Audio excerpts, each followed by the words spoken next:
Bonjour à toutes et à tous, bienvenue dans votre journal. L'actualité aujourd'hui autour de l'étang de Berre, c'est ce rassemblement devant la sous-préfecture d'Istres ce matin.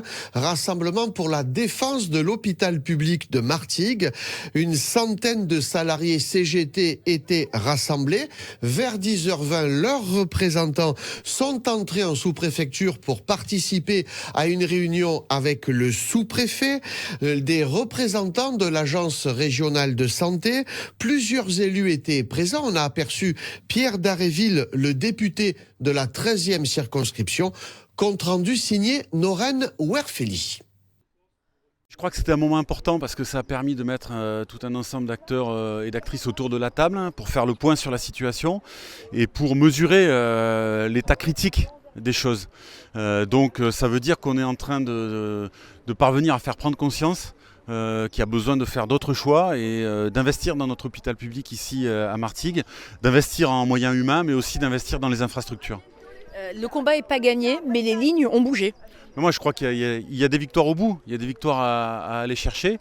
Je sens en tout cas que les arguments que nous mettons sur la table commencent à porter, commencent à prendre, parce qu'il y a des réalités incontournables. Voilà. Donc ce qui est en train de bouger globalement sur le territoire, ça appelle des investissements dans l'hôpital et donc voilà, je crois qu'ils sont incontournables. L'actualité à Martigues, c'est aussi la grogne de certains professeurs du lycée Jean Lurçat. Des enseignants très mécontents du niveau de la dotation horaire de l'établissement pour la rentrée prochaine. 103 heures en moins attribuées à Jean Lurçat. La dotation horaire, vous ne savez peut-être pas ce dont il s'agit. C'est l'ensemble des moyens d'enseignement attribués à un établissement pour une année scolaire. Sur le terrain, avec 103 heures en moins, ça grince. Interview signée Michel Montagne. Donc on perd, pour que vous ayez une petite idée de ce que ça représente, une classe de seconde, 2 classes de première, une classe de terminale. Donc les conséquences directes, c'est des effectifs qui vont exploser à 35-36 élèves. C'est la perte des derniers dédoublements qui nous restaient. C'est la perte aussi de certains dispositifs qui permettaient par exemple de préparer les élèves de terminale pour les concours des grandes écoles. Du coup, une dégradation de l'enseignement pour nos élèves. Ça, c'est la première conséquence. Et la deuxième conséquence, c'est au niveau des enseignants, parce qu'ils perdent des heures, justement, vont être obligés soit d'aller ailleurs, soit d'être à cheval, ça c'est le plus probable, sur plusieurs établissements. C'est-à-dire qu'à l'heure actuelle, des collègues qui assurent tous leurs heures d'enseignement sur le lycée Jean Lurçat, l'année prochaine, devront être une partie de leur service sur Lurçat et une autre sur un collège à Port-de-Bouc, à Fos, ou un lycée à Istres, etc. Donc vous voyez que je dirais que les conséquences sont assez dramatiques.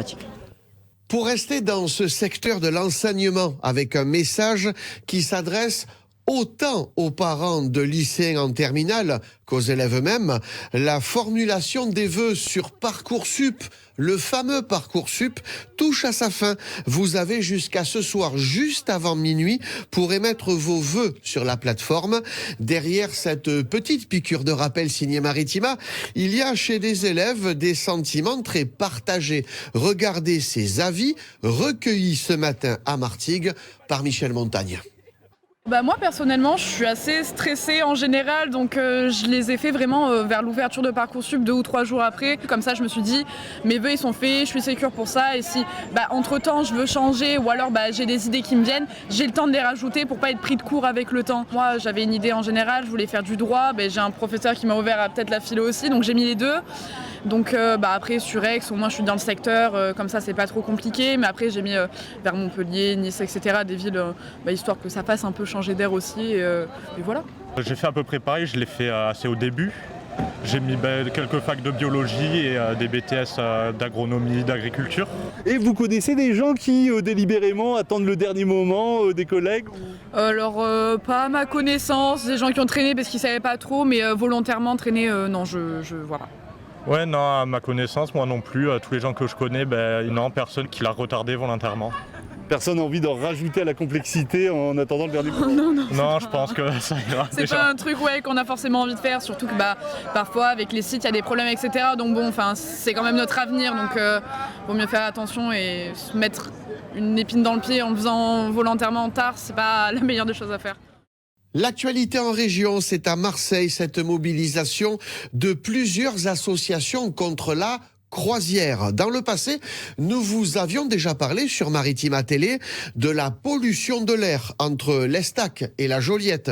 Aujourd'hui, 17 collectifs européens s'en prennent à l'activité même de cette industrie touristique. Après Venise et Barcelone, ces opposants se sont réunis à Marseille. Reportage Adrien Etiamble. Ils étaient une trentaine venus d'Allemagne, d'Italie, de Grèce ou encore d'Espagne, avec pour projet commun écrire un manifeste pour lutter contre les croisières. Rémi, représentant du collectif Stop Croisière Marseille. Les prochaines étapes, on va un peu les écrire aujourd'hui. C'est le but de se définir avec ces collectifs-là un agenda commun pour porter des revendications et éventuellement des actions communes à une autre échelle, c'est-à-dire de pouvoir coordonner quelque chose avec nos collègues partout en Europe. Et puis sinon, nous, on va continuer notre travail de lobbying, nos actions juridiques et éventuellement nos actions coup de poing à l'échelle locale. Cette rencontre permet d'échanger sur les différents enjeux globaux mais aussi locaux. Carole, représentante du collectif Stop Croisière à Barcelone. Barcelone est le port le plus important à niveau de croisière. Nous avons par week-end, on peut avoir jusqu'à 50 000 personnes qui arrivent et on a 3 200 000 d'entrées annuelles de passagers de croisière. Du coup, nous, on est la problématique des grands ports, une énorme pollution de l'air et une massification touristique de plus en plus grave. D'autres ports ont des problématiques différentielles, mais aussi, comme ils sont de petite taille, les impacts qu'ils doivent subir sont aussi de grande ampleur. L'an dernier, Marseille a accueilli plus de 2,5 millions de croisiéristes, une augmentation de 36%. Alors à Marseille, devant le port, vous l'avez entendu, on nous dit que le transport par croisière est le mode le plus polluant par personne et par kilomètre, mais un peu plus haut, sur la Canebière, devant le Palais de la Bourse, on nous dit qu'il faut plafonner le trafic aérien dans un aéroport Marseille-Provence qui est en train de s'agrandir. Reportage de Cassandra Moreau. Une extension qui pourrait permettre de doubler le nombre de passagers. Les collectifs avaient déposé un recours devant le tribunal administratif. Lucie est militante pour Greenpeace. On a été mis devant le fait accompli qui est sorti de terre comme ça et bien sûr que c'est aussi pour ça qu'on est là, oui. Le fait qu'il y ait de plus en plus d'avions sur des distances de plus en plus courtes, les aéroports qui sont près des habitations, en fait c'est quelque chose qui génère plusieurs problèmes différents. Climat, conséquences sur la santé, nuisances sonores. L'objectif hier soir était d'interpeller le public sur ces problèmes. Corinne était chargée de distribuer les tracts sur la Canebière. On aura besoin des avions pour des causes importantes, mais pour les simples loisirs, pour se faire plaisir, aller à l'autre bout de la planète, franchement, je crois qu'on pourrait s'en passer. Tout ça, c'est un mastodonte économique. Comment on lutte contre ça ? Alors, c'est un mastodonte économique. Je pense que les gens sont de plus en plus en train de prendre conscience qu'on peut faire des reconversions. Que forcément, il y a un moment donné où tout ça va s'effondrer et que donc il faut se reconvertir. Parce que plus tôt on prend la mesure du problème, plus tôt on pourra faire des reconversions qui seront pas trop douloureuses ni pour l'économie ni pour les salariés. Les collectifs demandent un plafonnement des mouvements sur l'aéroport de Marignane limité à 100 000 par an dans un premier temps. Moins de polémique autour de l'Olympique de Marseille. Il fait très beau aujourd'hui à Villarreal. Moins de polémique, mais quand même. Il y a une vraie inquiétude en Espagne, à Villarreal, à propos de l'arrivée des supporters marseillais. On attend 1200 à 1500 supporters olympiens. Le stade est en plein centre-ville et les écoles proches du parking des bus des supporters marseillais, eh bien ces écoles ont été fermées aujourd'hui. Et Karim Attab, qui est sur place, me disait qu'hier soir, une radio espagnole avait même qualifié les supporters marseillais de sauvages. Karim et Jacques sont sur place pour Maritima. Ils sont dans le stade. Bonsoir messieurs. Une seule fois dans l'histoire des Coupes européennes, une équipe qui avait gagné le match aller 4-0 s'est faite sortir lors du match retour. C'était le PSG en 2017 lors de la fameuse remontada contre le FC Barcelone, défaite 6-1. C'est ce que voudra éviter à tout prix Jean-Louis Gasset et son staff pour le match de ce soir. L'entraîneur prévient ses joueurs, bien entendu. Il leur demande d'être vigilants dès le coup d'envoi parce que le premier quart d'heure sera prépondérant. Le scénario de ce match, ça va être l'entame. l'entame va être prépondérante. Mais Villarreal n'a pas droit à l'erreur. Il faut qu'il fasse le match parfait et que nous, on fasse un match catastrophique pour renverser la tendance. Donc on va jouer notre jeu. En face, côté Villarreal, l'exploit est toujours possible. Il est difficile à réaliser. Et du côté d'Éric Bailly, ancien joueur de l'Olympique de Marseille, on sait que la tâche sera difficile, mais l'espoir demeure chez les joueurs du sous-marin jaune. On espère que voilà, ça va bien se passer. Après, pour la remontada, comme j'ai dit, c'est très compliqué, tout le monde le sait. Mais je ne pense pas que s'il y avait quelque chose d'impossible, on allait continuer à s'entraîner pour affronter l'OM demain. Villarreal est en forme avec 3 victoires sur les 3 derniers matchs de championnat, notamment ce week-end, une victoire face au Betis Séville à l'extérieur, 3-2. Villarreal est en forme, mais il y a une équipe qui est peut-être encore plus en forme que les Espagnols. C'est l'Olympique de Marseille, n'est-ce pas Ismaël Assar? Oui, Villarreal, c'est une grande équipe. Il fait peur à tout le monde, mais nous aussi on fait peur et on va continuer à faire peur.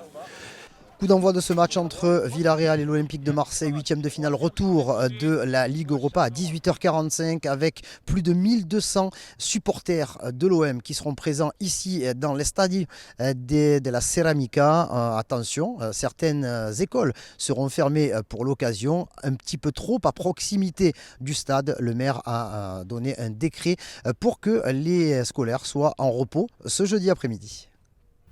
Le jeu des pronostics, à présent, vous l'attendez avant chaque rencontre. Nous aussi, dans la rédaction, Jacques pronostique une victoire de l'OM 2-1.